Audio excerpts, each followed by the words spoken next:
El objetivo del día de hoy en el tema que vamos a dar a conocer es dar las características del síndrome de burnout, cómo afecta en el estado físico, mental y emocional de las personas que se dedican al cuidado de otras. Para dar inicio a nuestras actividades en la sesión del día de hoy, me quiero permitir, antes de darle el uso de la voz a nuestro ponente especial, dar una semblanza de su formación académica y de su experiencia. Nos acompaña el licenciado Julio César Félix Romo, que tiene una formación académica de licenciado en enfermería, egresado de la Escuela de Enfermería del IMSS de Hermosillo, Sonora, en el 2021. Entonces, tenemos un nuevo talento de enfermería en este momento. Es además licenciado en psicología de la Universidad del Valle de México, egresado en el 2015, o sea que él sabe de qué es lo que nos va a hablar. Tiene diplomado en el manejo de heridas y primeros auxilios en el trabajo. Ha tenido grandes experiencias en el ámbito laboral desde el punto de vista de la psicología, ya que ha asistido en educación especial, en terapias de lenguaje, en terapia psicomotor, y ha dado orientación médica en hospitales pediátricos, en hospitales de Estados Unidos, puesto que él, uno de sus talentos es que es bilingüe. Entonces, eso fortalece mucho el trabajo que él realiza. Desde luego que en el mundo de las heridas, él realiza atención y manejo de pacientes con heridas y estomas, y también otorga esta atención psicológica y acompañamiento al paciente de todos aquellos en los cuales él atiende y que de alguna manera tienen algún problema de lesión de la piel. Antes de darle el uso de la voz a nuestro ponente, agradezco a todos los participantes que si tienen alguna duda o alguna pregunta en el transcurso de la ponencia, la pueden registrar en la plataforma Zoom, ya que al final atenderemos cada una de sus dudas y de sus preguntas. Muchas gracias, licenciado César Félix. Le cedo el uso del micrófono, todos suyos. Adelante. Hola, ¿qué tal? Muy buenas tardes. Agradezco mucho su introducción y me es grato para mí estar esta tarde con ese tema tan importante que es un tema que tal vez ya hemos escuchado hablar por ahí o hemos tratado o hemos investigado un poco sobre qué es el tema o tal vez hayamos escuchado de algún familiar, alguna amistad que puede que haya dicho algo sobre este tema, pero no le poníamos el nombre o no sabíamos exactamente qué era lo que es, ¿no? El concepto como tal del síndrome de burnout en el cuidador. Se ha hablado mucho del síndrome del burnout en el trabajo, pero ahora también se aborda a los cuidadores primarios, que en este caso yo en esta charla de esta tarde me voy a enfocar más al cuidado de un familiar, porque claro está que también puede ser que se aborde de un paciente, etcétera, ¿no? Pero en esta tarde yo me voy a enfocar un poco más en lo que es el cuidado a un familiar, ¿no? Que de hecho en México pues esto se da muchísimo al momento de que pues como somos unas familias mexicanas muy unidas y siempre pues buscamos no cuidar mucho a nuestro familiar, pero en este caso voy a hablar un poco sobre cuáles son las consecuencias, cuáles son los síntomas, qué es lo que nos lleva a tener este síndrome, porque como todo tiene su comienzo y su desarrollo, ¿no? Entonces en esta tarde, pues en esta charla voy a hablar sobre esto y como comentó, pues sí le agradezco mucho su introducción, cualquier duda con muchísimo gusto por el chat, yo la puedo responder al final con muchísimo gusto. Pues vamos a dar inicio este día a la charla del síndrome de burnout del cuidador o del síndrome del cuidador quemado. Un gusto para darles esta plática a ustedes el día de hoy. Para empezar, pues como concepto, ¿qué es el síndrome de burnout? Burnout pues viene del inglés que es quemado o agotado, el cual pues básicamente nos está indicando el nombre, ¿no? Que es el, perdón, estado de agotamiento físico, emocional y mental que puede ir acompañado de un cambio en la actitud, pasando de mostrarse a una persona totalmente positiva, afectuosa, a una persona negativa e indiferente. Vamos a abordarlo de una forma general, de una forma un poquito más simplificada. Supongamos que yo tengo un familiar que por desgracia o por azares del destino o por cualquier circunstancia cae en cama o tenemos a un familiar con alguna enfermedad congenitiva, como por ejemplo ya sea el Alzheimer o la demencia, y de repente, de un día para otro o de un tiempo para acá, ya es totalmente o parcialmente dependiente a uno mismo, ¿no? En ese caso, pues a mí como familiar. ¿Esto qué pasa? Al principio es un impacto porque pues tienes que cambiar completamente o todo tu estilo de vida o varios aspectos de tu vida. ¿Para qué? Para satisfacer o para básicamente pues ayudar a que esta persona pueda llevar su vida de la mejor manera, ¿no? Vamos a poner un ejemplo muy claro que se da también aquí en México, que es muy común, que de hecho me toca mucho a mí verlo con mis pacientes del día a día, porque pues como también veo pacientes de heridas, también a veces me toca ver ese tipo de casos. Una persona, adulto mayor, que cayó en cama, se fracturó la cadera o tuvo un problema o X o Y, pero que quede en cama ya no tiene la habilidad para pararse, para hacer sus actividades pues independientemente, ¿no? Un familiar, porque por lo regular siempre nada más es un familiar se empieza a hacer cargo de esta persona. Al inicio, pues, ¿qué pasa? Todo perfectamente bien, no lo vemos como algo tan pesado, porque, ¿por qué? Pues porque se empieza con una actitud pues, positiva, que voy a hacer todo para poder ayudar a mi familiar, lo voy a sacar adelante, etcétera, etcétera. Al principio también supongamos que tenemos hermanos o familia que pues te empieza a apoyar en ese aspecto, ¿no? Todo el inicio va marchando de forma, como quien dice, regular, de forma positiva, para tanto como para nuestro paciente, como, perdón, para nuestro familiar, como para uno mismo, ¿no? Así empezamos con esto, con, siempre buscando la forma de apoyarlo, siempre buscando formas para que se sienta mejor, más cómodo, etcétera, etcétera, etcétera, ¿no? Así empezamos siempre. Claro, es muy distinto y en cada situación varía, ¿no? Porque pues si ocupamos tal vez a lo mejor atención más específica médica o de enfermería o de fisioterapia o algo más específico, pues ya se buscaría, ¿no? Pero como les comento, siempre se busca esa parte de buscar la comodidad para nuestro familiar, ¿no? Dejando ya un poquito de al lado nuestra comodidad o nuestras actividades, nuestro día a día, vamos dejando poco a poco, no del todo, nuestras actividades diarias, ¿no? Nuestros hobbies, nuestros pasatiempos, tal vez cedemos un poquito nuestro tiempo de lo que hacíamos antes ahora para cuidar a mi familiar. Ok, esto empieza muy bien, empieza perfecto, pasan las semanas, pasan los meses, vemos que poquito a poquito ya tal vez ese apoyo que antes teníamos de familiares o de amigos, cada vez se va haciendo menos, cada vez se van alejando un poquito más. ¿Por qué? Porque tal vez a lo mejor yo soy la hermana que siempre cuida a todos, o soy hijo único, o soy la persona que vive aquí con ella en su casa, o todos están fuera de la ciudad y solamente yo puedo cuidar de esta persona. Por cualquier razón que se pueda suscitar, nos quedamos con nuestro familiar cuidándolo solos. Ok, seguimos con la actitud, pero pasa que de repente ya empezamos a dejar nuestra individualidad solamente para dedicarnos a esta persona. ¿A qué me refiero con esto? Dejamos, como les comentaba, actividades, dejamos tal vez vida social, a veces hasta dejamos vida laboral para dedicarnos totalmente a esta persona. ¿Y esto qué lleva? Esto nos lleva a que empiece a surgir el síndrome del cuidador quemado. ¿A qué me refiero con esto? Uno de los por así decirlo, factores por el cual empieza este síndrome, por el cual surge este síndrome, es la invisibilidad emocional. ¿A qué se refiere esto? Eh, lo que yo sienta, hacia esa situación de tener a mi familiar postrado en cama, de no poder hacer, tal vez pensar que no poder hacer mucho por mi familiar.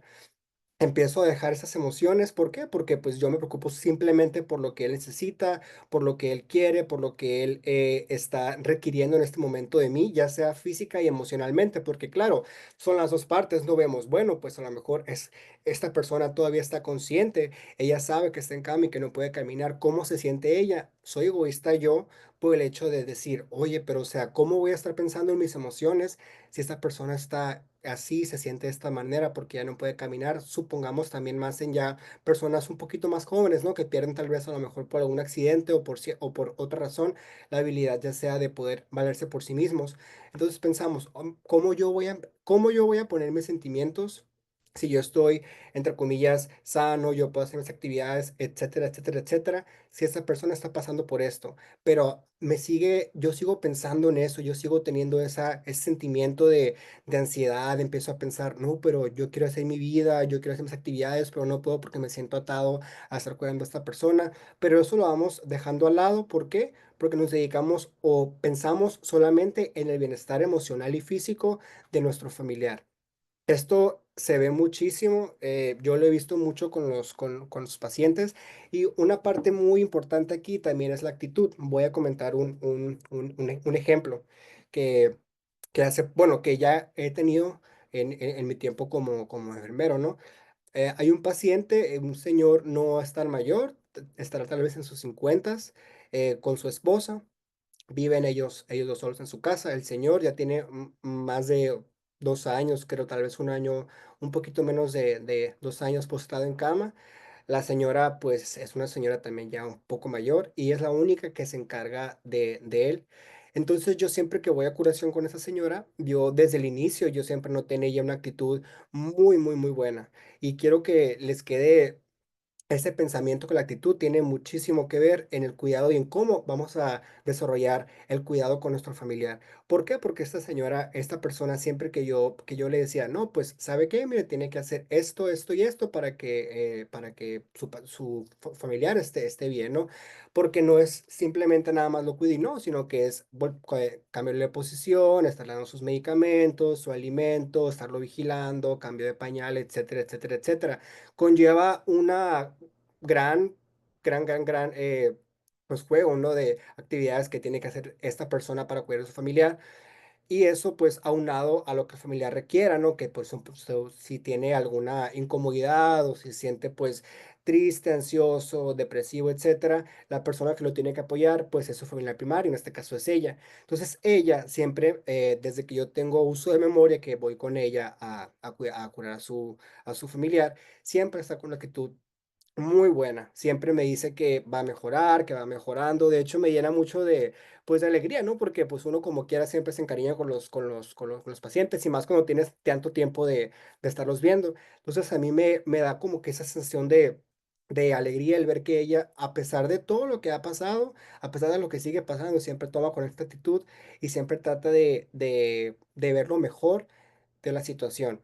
Eso le ayuda muchísimo, muchísimo al familiar. Claro, no siempre se va a poder ser así, ¿no? Pero dentro de lo que cabe, si se puede tener una actitud pues, positiva, eso ayuda muchísimo tanto a la persona que lo cuida como al familiar. Eso contrastado a otro caso que tuve también, donde, como les comento, eso se comprende perfectamente bien. No todos tomamos las cosas de la misma manera, no todos procesamos las cosas de la misma manera. A fin de cuentas, cuando un familiar nos cae en cama, ya sea esposo, hijo, papá, mamá, hermano, etcétera, es un duelo tanto para el familiar como para la persona que lo cuida. Y como todo duelo, pues tiene sus etapas, ¿verdad? Y no necesariamente tienen que estar en orden.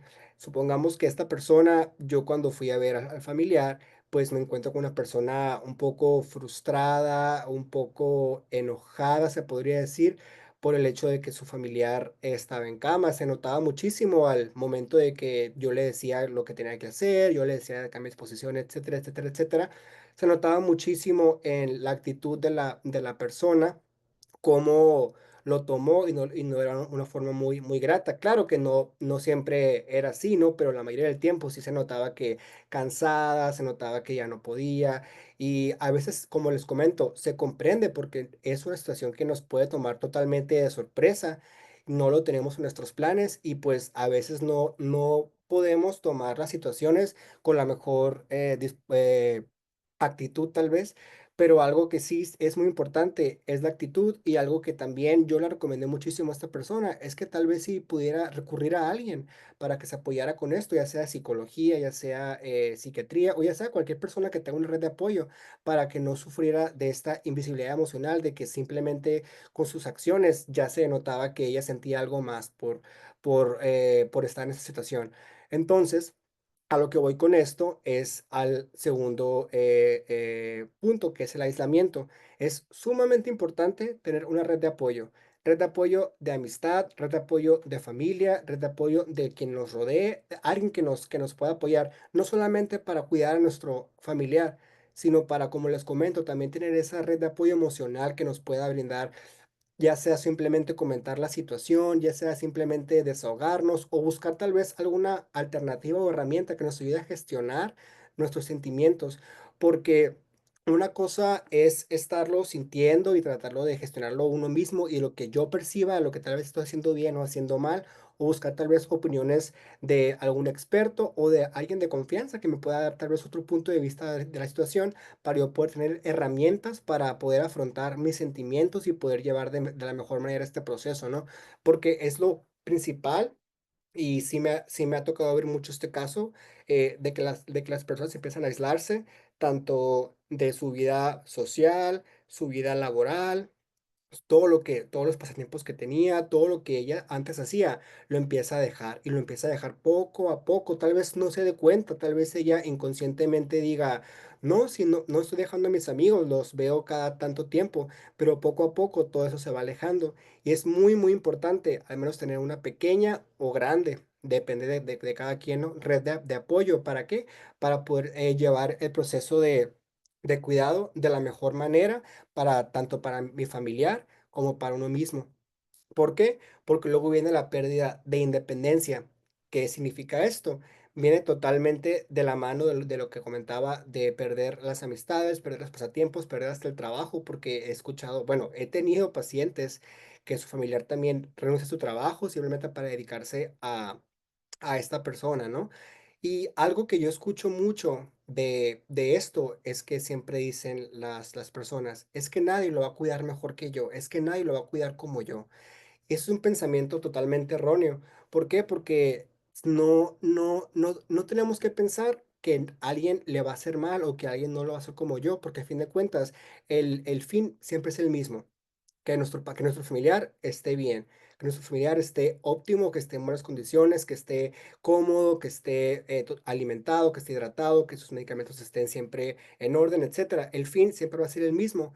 Entonces, tal vez, y si damos lugar a que tal vez un familiar o ya sea enfermera, cuidadora, etcétera, nos ayude con esta parte para no perder nuestra independencia, no perder nuestra, pues básicamente nuestro día a día, porque si empezamos a dejar que esto nos consuma de poco a poco, al final va a surgir ya lo que es el síndrome del cuidador quemado, que ahorita en un momento más voy a decir exactamente cuáles son los síntomas. Esto es ya antes de que surge, esto es cuando apenas va a empezar a surgir lo que es este síndrome, ¿no? Y algo muy importante también que va de la mano con todo esto, pues es obviamente la carga física y la carga emocional. Ambas tienen su importancia, no una es menos importante que la otra. ¿Por qué? Porque los sentimientos y las emociones y todo lo que pasa por nuestra mente repercute totalmente en nuestro estado de salud físico también. Y no hablo solamente nada más de lo físico, no hablo solamente nada más de mover al paciente, de estarlo cargando. Claro que no, porque eso obviamente es muy pesado y también para esto se requieren otro tipo de tal vez aditamentos o ayuda. Pero también hablo de la carga física de empezar a desvelarse por la ansiedad, empezar a no comer bien porque por la ansiedad, por estar pensando simplemente en la situación de mi familiar. Y esto va totalmente de la mano, ¿no? Con la carga emocional. Algo muy común, dos factores que siempre están en estas personas con el síndrome, la depresión y la ansiedad. La ansiedad muy, muy, muy, muy, casi 90% de las personas, 80% de las personas que tienen síndrome de burnout en el cuidador padecen de ansiedad. Y puede que uno diga, no, tengo ansiedad, pero tampoco podemos decirlo así tan fácil, ¿no? Para eso sí tendríamos que ir con un profesional para que pues, nos dé tratamiento y nos diagnostique con trastorno de ansiedad o depresión. Podemos tener los síntomas tanto de ansiedad y depresión, pero sí tenemos que ir con un profesional. ¿Para qué? Para que nos oriente y para que nos dé estas herramientas para poder pues estar am, pues combatiendo estos cambios en nuestra vida que se junta pues la ansiedad y la depresión. Pero estos dos trastornos son muy comunes en el síndrome del cuidador quemado. Les voy a comentar otro. Otro ejemplo también que tiene mucho que ver con esto, de una persona que yo sí presencié cómo poco a poco sí se fue deteriorando, porque en un inicio su familiar era igual, ¿no? Su familiar cayó en cama, era definitivo, era una persona joven, era su esposo. Entonces, al inicio, como les comentaba hace un momento, estaba todo muy bien. Ella sabía, pues, a lo que se enfrentaba. Ella sabía que lo tenía que cuidar. ¿Por qué? Porque no tenían hijos. Eran ellos 2 nada más. Y, pues, vivían solos. Ella, desde un inicio, buscó todas las herramientas para que él estuviera cómodo, para que tuviera la mejor, eh pues, calidad de vida, ¿no? En su hogar. Entonces, yo le comentaba, ¿no? Desde un principio que era buena idea que tal vez y se consiguiera también a alguien para que la apoyara, para que no estuviera, siempre con ese, pues, con ese, cuidado constante, ¿no? Para que también tuviera sus actividades, pero ella me decía que no, que, como les comentaba ahorita, que nadie lo va a hacer mejor que yo, que simplemente yo quiero estar aquí, etc, etc, etc. Ponía varios peros, ¿no? Pero ella decía: "Aparte que yo tengo esa buena actitud", me decía: "Yo estoy consciente de la situación y yo sé que esto, va a mejorar". Okey, perfecto. Es una persona que, pues, claramente iba a visitas recurrentes a su domicilio. Entonces, yo presenciaba cambios de actitud, pues, un poco, a veces más grandes de cada visita que yo tenía. Entonces, cuando yo noté esto, le hice un comentario simplemente de que si no tenía que si ya había pensado en lo que yo le comenté de contratar o buscar ayuda o que alguien la apoyara con esto, y ella seguía diciendo que no, que nadie lo iba a cuidar mejor que ella, etcétera, etcétera, etcétera. Entonces, por desgracia, la persona falleció. Ya después de esto ya no tuve contacto con ella, pero algo que también sí es muy, muy, muy, común en este tipo de casos, es que después de esto viene la culpa y el arrepentimiento. ¿Por qué? Porque nos pasamos a culpar de que tal vez no lo cuide como debía de ser, o no hice todo lo que tenía que hacer para que estuviera bien su cuidado, o no lo tuve en las mejores condiciones, etcétera, etcétera, o algo se me pasó, o algo no hice bien. Y llega este sentimiento de culpa después de que haya pasado cualquier situación, que también y se da, eso también se puede dar, aunque la persona no haya fallecido, también se da durante el proceso pues, de que esta persona tenga su padecimiento que lo haya hecho que esté en cama, ¿no? Entonces, este sentimiento de culpa siempre buscamos a quién culpar, ya sea a uno mismo o ya sea a la persona, no sé, al hospital, a la enfermera, al médico que no hizo esto, que no hizo aquello, y buscamos siempre ese factor de culpar a alguien, cuando a fin de cuentas, pues no tenemos que buscar culpas de nada, porque pues si yo hago todo lo que está en mis manos, eso es muy importante, tenemos que saber qué está de mí, dentro de mi entorno, que está a mi alcance para yo poder cuidar a este paciente. No podemos crearnos expectativas no reales o muy grandes. ¿Por qué? Porque tenemos que ser también realistas. ¿Para qué? Para no caer en la ilusión o en que algo va a salir así, que al final no salga como uno quiere, que venga totalmente lo que es la depresión, ¿no? Por eso la importancia de crear expectativas realistas de mi situación y de lo que yo puedo hacer con mi situación para poder sacar adelante, pues, todo esto, ¿no? Que es básicamente el cuidado de mi familiar.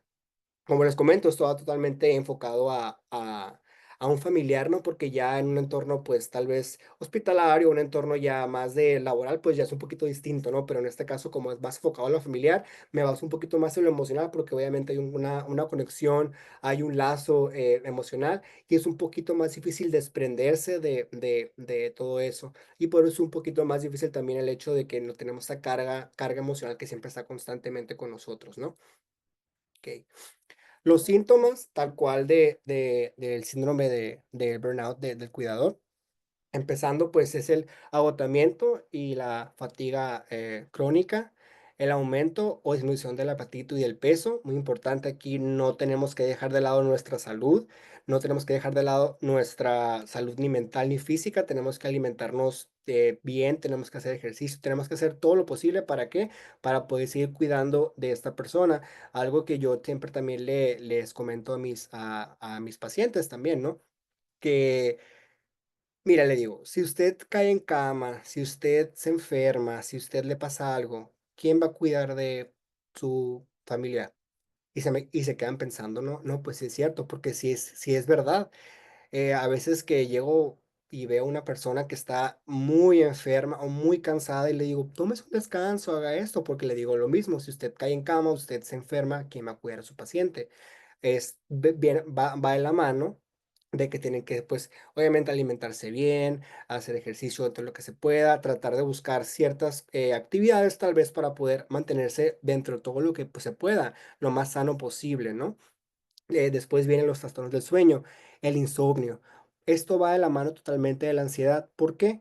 Me pongo a pensar en lo mismo, y que, ¿y si mañana pasa esto? O si no estoy cuidando bien, o nadie me ayuda, nadie me apoya, estoy totalmente solo, no sé cómo hacer esto, no puedo buscar ayuda con nadie más. Empieza esos trastornos del sueño. Empieza a darnos lo que es esa ansiedad, no podemos dormir, no podemos conciliar el sueño. Y de la mano de esto vienen los excesos. Empiezo a tomar, empiezo a fumar, empiezo a tomar. Puede ser exceso de cualquier cosa, ¿no? No necesariamente de alcohol o tabaco. Puede ser exceso de café, puede ser exceso de alguna actividad, puede ser exceso de hasta comer de más. Viene muy de la mano de los trastornos del sueño, de la disminución del apetito o aumento del apetito, y empezamos a hacer un poquito más esto, ¿no? Que pues como les comento, cualquier cosa en exceso es totalmente malo. No podemos, también el cuidado en exceso es malo, que va de la mano obviamente de esto que estamos hablando. El cuidado a una persona también excesivamente es mala porque nunca podemos tener, nunca va a estar a las condiciones que uno se hace sus ideas totalmente eh, grandes de cómo puede estar la persona si no somos realistas, ¿no? Porque a fin de cuentas todo cae en lo que podemos hacer con nuestro familiar. Y al final, pues viene el abandono de ti mismo. Siempre me ha gustado esta pregunta. Yo también tuve una situación donde tenía un familiar en cama, entonces yo pensaba, bueno, si estoy haciendo todo esto para que mi familiar esté bien, decía, ¿y dónde quedo yo? ¿Dónde quedan mis actividades? A veces hasta uno se siente culpable porque tiene ciertos pensamientos tal vez un poco malos, ¿no? Que siempre llegan los pensamientos intrusivos de, ¿y si llega a pasar esto? Ya estoy cansado, etcétera, etcétera. A veces es muy común que, como les comentaba ahorita, que lleguen esos pensamientos intrusivos de tal vez si esta persona ya no está aquí, tal vez si fallece yo esté mejor. Y cuando uno piensa eso, ¿qué pasa? Me siento mal, ¿no? Pero ¿cómo puedo estar pensando en esto? ¿Cómo puedo pensar que mi familiar fallezca si yo lo creo que conmigo? A pesar de que estemos cada vez más deteriorándonos físicamente y emocionalmente, buscamos siempre, siempre, siempre la forma de que nuestro familiar esté bien, ¿no? Y bueno, ahora de los síntomas emocionales, empieza la tristeza, irritabilidad, ya todo nos molesta, empezamos a sentir que todo lo que nos pasa en nuestro entorno, cualquier cosa, por más mínima que sea, tenemos esa irritabilidad de a veces a nuestro propio familiar se nos empieza a hablar o nos pide algo, sentimos como, ah, ya va a empezar a pedirme cosas, ah, ya en cuanto me levante me va a pedir el desayuno, o tengo que darle los medicamentos, o tengo que acomodar esto para él, ta. Empezamos a cualquier cosa por más mínima que sea, empezamos a irritarnos. Y obviamente, pues si yo me irrito, ¿quién también lo va a resentir? Mi familiar.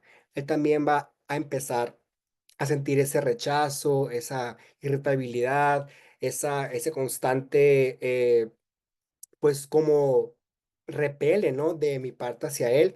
Y obviamente, pues ahí va a haber una dualidad de que ambos van a estar, pues en un estado anímico muy malo, un estado anímico pues bajo, donde ambos van a tener esa tristeza, donde van a tener los cambios de humor, de estados de ánimo frecuentes, que puedes un día estar bien, pero en la tarde te pones a pensar eso de que por qué estoy pasando por esto y te pones triste, tu familiar lo nota, ambos se ponen tristes y de hecho el no compartir eso con tu familiar, porque también muchas veces pensamos de que no, pero ¿cómo lo voy a decir yo a mi papá, a mi mamá, a mi hermano, que me siento mal por cuidarlo? Me voy a ver muy mal yo, soy mal hijo por no querer cuidarlo, o si le digo, se va a poner más triste.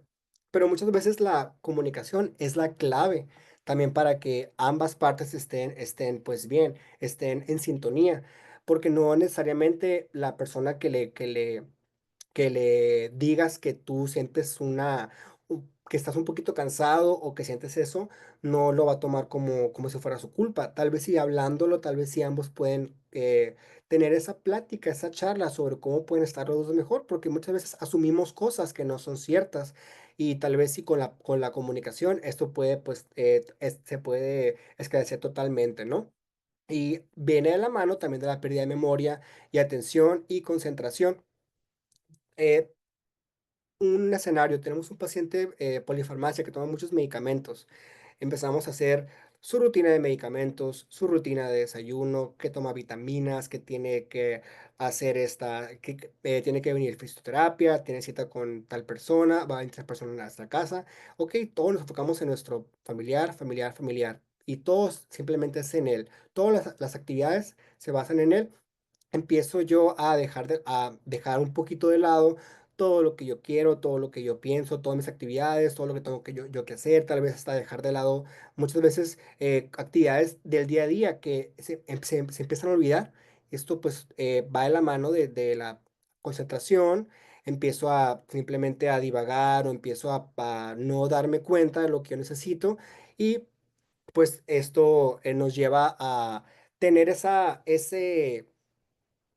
pues ese como sentimiento de estar simplemente como si estuviéramos flotando, como si no tuviéramos esa individualidad.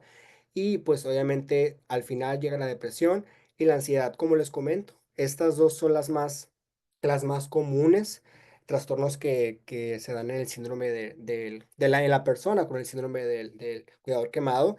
No es tan fácil decir tengo depresión, tengo ansiedad, no es algo que se pueda autodiagnosticar como tal. Claro que un profesional te tiene que obviamente diagnosticar y en dado caso de pues tenerlo, tiene que dar ciertas herramientas, ya sea tratamiento farmacológico, tratamiento psicológico. También el psicólogo puede darte herramientas que tú puedas hacer sin tomar tal vez medicamentos si no es necesario para poder que tú salgas de este sentimiento, ¿no? De depresión y ansiedad. Algo también que yo recomiendo muchísimo a mis pacientes es la terapia ocupacional. Ok, si tal vez no puedo salir de mi casa, si tal vez no puedo dejar a mi familiar solo en ningún momento, me busco algo yo en mi entorno que pueda hacer, sea tocar un instrumento, leer un libro, jugar a algo que tengo en mi casa, buscar la forma dentro de mi casa tal vez o dentro de mi entorno, hacer algo distinto del día a día. ¿Para qué? Para no perder esa individualidad y esa parte de mí que me mantiene a mí como yo mismo, que soy yo lo que me gusta hacer a mí, que puedo hacerlo para poder distraerme un poco, a lo mejor tal vez, de lo que estoy haciendo. Obviamente sin dejar de lado los cuidados principales a nuestro familiar, ¿no? Pero también tenemos que enfocarnos un poco en lo que nosotros queremos, en nuestro yo y en nuestros sentimientos y nuestras necesidades, tanto físicas como emocionales.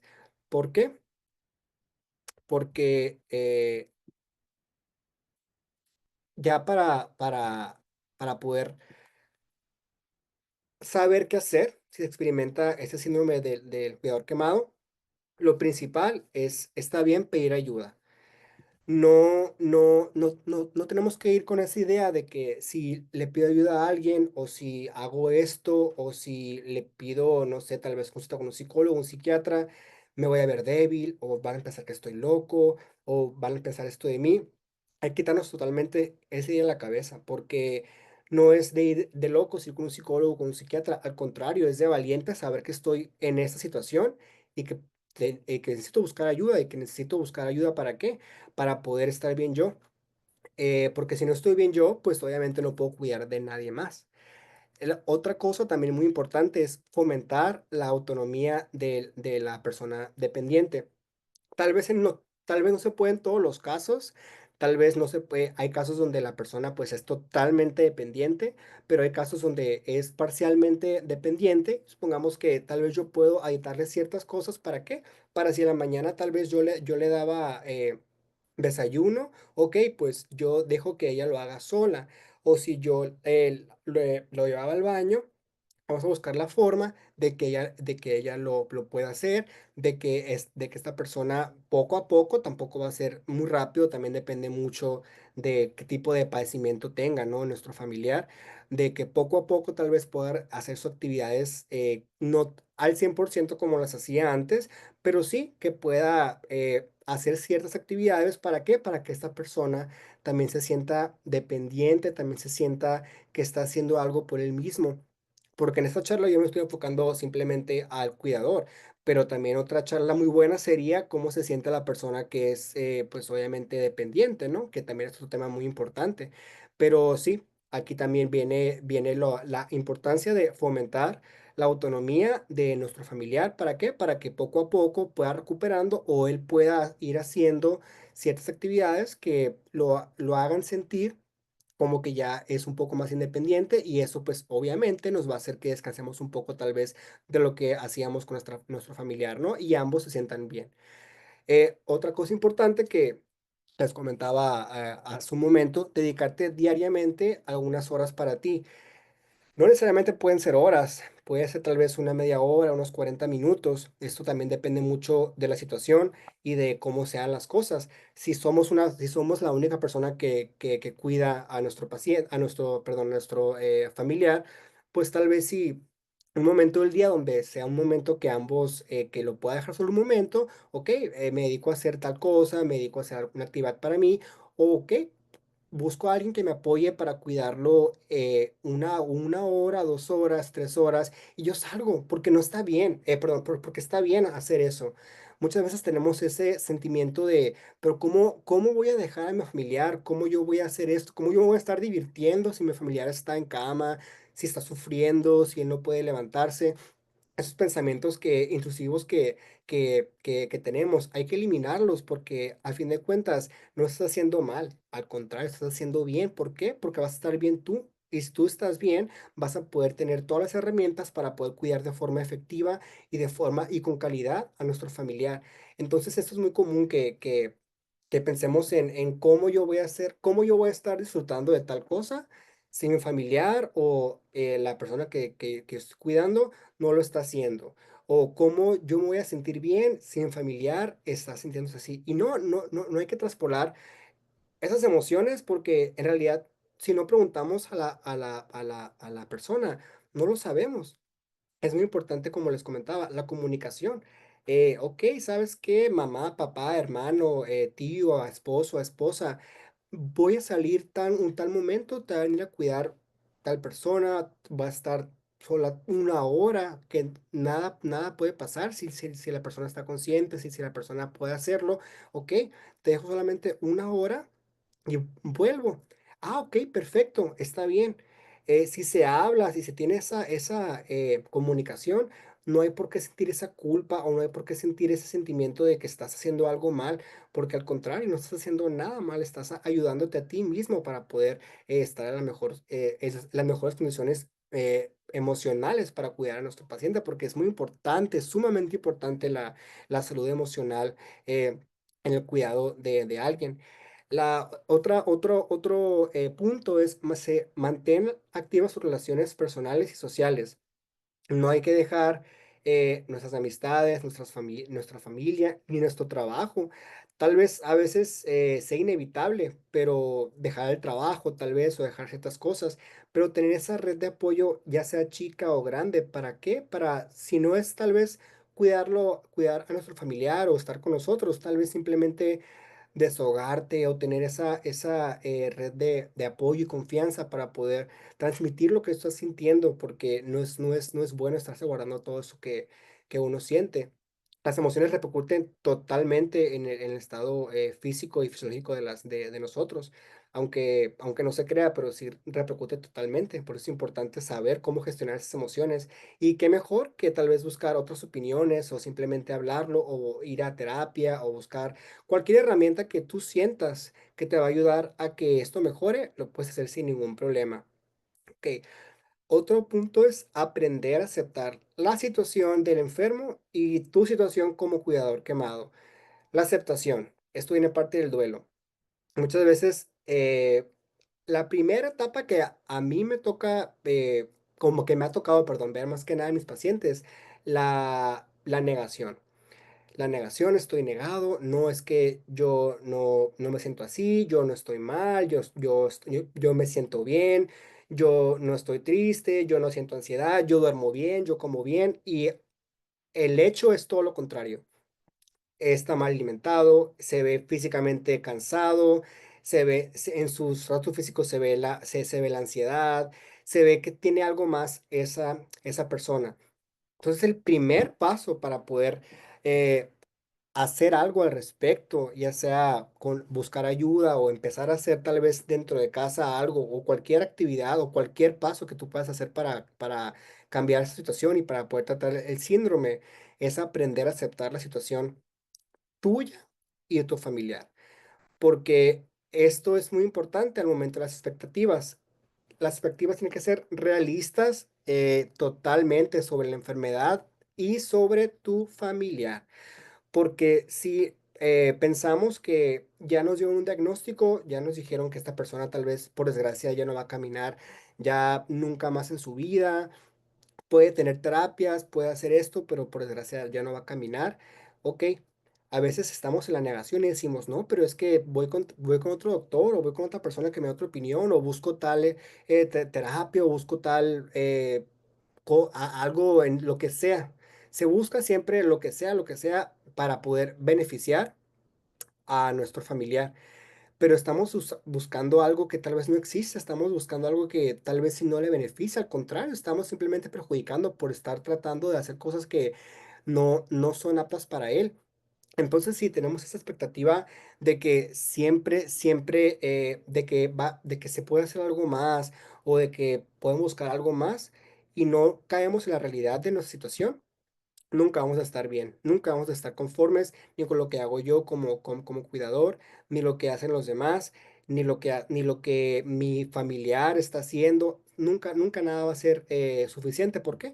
Porque voy a estar pensando en que siempre se puede hacer algo más cuando a veces simplemente no se puede. Y es muy importante saber con qué contamos y qué podemos hacer para poder llevar de la mejor manera la situación.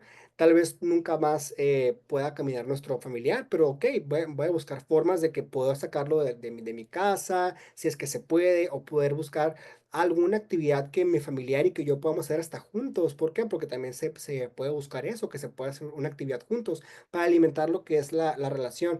Claro que es muy fácil y bueno, sería muchísimo mejor un escenario donde tenemos muchos hermanos o mucha familia o mucha gente que nos pueda ayudar a cuidar a esta persona. Ahí que se distribuye las actividades, se distribuye el cuidado, se distribuyen muchas cosas. Esto pues sería un escenario un poco pues más fácil, ¿no? Tal vez para tanto para el familiar como para todos en general, pero por desgracia no es así. Y hay un factor también muy común en esos casos. Por lo regular, quien más sufre de este síndrome son las mujeres. ¿Por qué? Porque por alguna razón, más que nada aquí en México, se nos ha inculcado, se nos ha dado esa idea de que la mujer tiene que ser la que cuide, la que cuide, la que cuide, cuando no es así, pero se tiene que repartir totalmente lo que son las actividades, ¿no?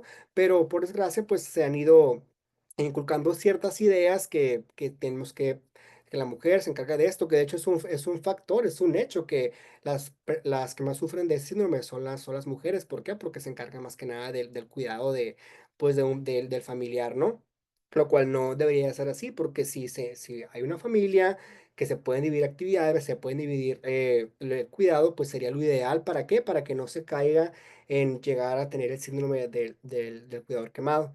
Esto es sumamente importante pues para saberlo y para acatarlo, pues saber que todos los síntomas que ya comenté, si tal vez tú sientes o si has tenido o si alguna vez o conoces a alguien que los ha tenido o que o que pueda llegar a esto, es importante que se lo haga saber para que pueda actuar de forma adecuada, de forma pronta y que pueda evitarse todo lo que conlleva tener el síndrome, ¿no? Porque como algo muy importante que yo siempre les he dicho a todos mis pacientes, a sus familiares, y que es muy importante hacer hincapié, es que para cuidar a los demás debe de cuidarse uno mismo. Y para cuidar y para estar bien, para que estén bien los demás a mi entorno, pues también tengo que estar bien yo, ¿verdad? Así que si tenemos o si conocemos a alguien que puede estar pasando por esto, o si yo estoy pasando por esto, debo de aceptarlo, debo de identificar los síntomas, debo de identificar los factores que me están haciendo llegar a esto. ¿Para qué? Para poder buscar las herramientas para poder afrontarlo de la mejor manera, ¿no? Entonces yo quiero cerrar este tema con esta frase, ¿no? Que les comento que para cuidar a los demás debes de estar bien, debes de cuidarte uno mismo. Así que como les digo, si tienen alguna duda, con muchísimo gusto se las atiendo por aquí por Zoom. Por mi parte ha sido todo, espero haya sido de su agrado el tema. Es un tema muy largo, traté de hacer un poco más compacto. Como les comento, también hay muchos donde indagar sobre el paciente y lo que tal vez nuestro familiar pueda llegar a sentir, pero es otro tema para poner en la mesa. Pero quedo a sus órdenes para cualquier pregunta y les agradezco mucho por su atención y por su tiempo. Muchas gracias, licenciado Félix. Pues la verdad nos ha dado una excelente información y un excelente panorama de una situación que es más común de lo que pensamos o de Así lo que es, pudiéramos ver por ahí. así es. Sucede mucho en los profesionales de salud, en nosotros como Ujú, tal, ujú. pero se ve como más arraigado y más, mm, como con más conflicto en todos aquellos cuidadores que no tienen como tal una formación en salud y que por lo tanto la situación de sus familiares o de las personas que cuidan, pues les genera un gran sentido de estrés, Así un gran es. sentido de estas emociones por la situación por la que están pasando y pues muchas de las veces no tienen como esa orientación y toda esta información que nos acaba de otorgar usted para Ujú. saber qué hacer y cómo actuar y qué es importante para pues no seguir perdiendo mi integridad como persona, ¿no? Porque como Así bien lo es. dice usted, si vamos a cuidar a otra persona, pues primero tenemos que estar bien nosotros en todos los aspectos para poder otorgar de manera adecuada pues ese cuidado que necesitamos a las personas que estamos atendiendo. Pues muy interesante todo el contexto que nos da. Muchísimas gracias. No sé Claro que sí. si alguien de los que nos están escuchando por aquí tienen alguna pregunta. Tienen por aquí muchos comentarios, hablan mucho de que se presenta mucho en las áreas críticas, en las áreas de terapia intensiva, que es muy común que lo veamos. También hacen comentarios por aquí pues que sí, que es muy común que haya ese sentido de culpabilidad cuando estoy cuidando y cuando a lo mejor siento que no estoy haciendo bien las cosas. Eso Ujú. es lo que nos comentan por aquí, pero pues no sé, nos dicen excelente tema, pero De no hecho, es algo veo. que antes sino hasta ni siquiera tenía un nombre como tal, ¿no? Porque ha existido desde hace muchísimo tiempo, pero simplemente no le damos la importancia o no sabíamos exactamente qué era lo importante que era para poder, pues, afrontarlo, ¿no? Porque siempre ha Así existido, es, siempre ha estado siempre ha este existido. síndrome, simplemente que hasta ahora se ha dado el nombre y se ha tratado de apoyar, ¿no? A las personas que tienen Así. este síndrome. Alguien estudioso de esto se le ocurrió ponerle y muy atinadamente darle un nombre a toda esta sintomatología, pues que definitivamente es importante para ayudar a las personas.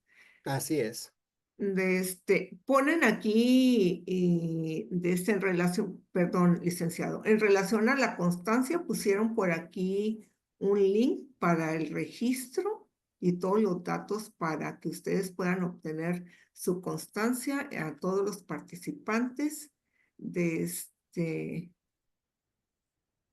lo activan ahorita en un momento. No sé si tienen alguna otra pregunta o alguien quiera participar con algún comentario. Igual cualquier pregunta, ahí está mi celular para cualquier duda. Yo les puedo apoyar completamente por celular o por llamaditas si tienen alguna inquietud, ya sea con ellos mismos o con alguien más. Yo con Ok. mucho gusto los puedo orientar. Ok, le agradecemos, licenciado Julio César Un Félix. placer. Aquí tiene su celular, su teléfono, para el que no se atreva a hacerle una pregunta por aquí de manera directa en el webinar, pues lo puede hacer de manera directa. Bueno, Excelente. pues le agradecemos, licenciado, por su valiosa participación. También agradecemos a todos los participantes que hayan permanecido a lo largo de esta sesión. Me permito hacer entrega de una constancia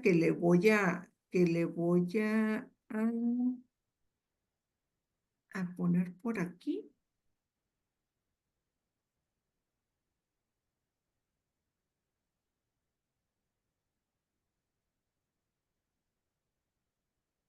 Mm, mm, mm. La Asociación Mexicana de Práctica Avanzada en el Cuidado Integral de la Piel, AC, otorga la constancia al licenciado Julio César Félix Romo por su participación como ponente en el webinar Síndrome de Burnout del Cuidador, realizado el 25 de marzo del 2025 en modalidad virtual síncrona con una duración de 2 horas, Ciudad de México, 25 de marzo del 2025, y firman la licenciada María del Carmen Romo, titular del Comité de Educación, y la licenciada Otilia Cruz Castañeda, nuestra presidenta de AMPACIP. Bueno, esta es su constancia. Muchísimas gracias. Le Estamos a la orden para agradece. cualquier cosa. Ah, perdón. Gracias, muchas gracias. Aprovecho para todos los colegas que estén presentes y personal de salud que esté presente en esta sesión para que se inscriban y sean socios de nuestra asociación de AMPACID. Aprovechen las oportunidades académicas que estamos preparando para todos ustedes. Nos pueden buscar en las redes sociales, en la página oficial de AMPACID, y ahí pueden encontrar todos los datos para la inscripción. Si no tienen nadie ninguna duda y ningún comentario, pues agradecemos, licenciado Félix, por su enorme esfuerzo, por estar aquí el día de hoy con todos nosotros. Y agradecemos a todos los que nos acompañaron a lo largo de estos minutos en esta sesión tan interesante. Los esperamos en las próximas sesiones que estamos preparando especialmente para ustedes, con información igual de interesante que la que presentamos el día de hoy. Y damos por terminada la sesión del día de hoy. Muchas gracias. Y gracias a todos por sus felicitaciones. Se las hacemos llegar al licenciado Félix. Gracias. Hasta luego.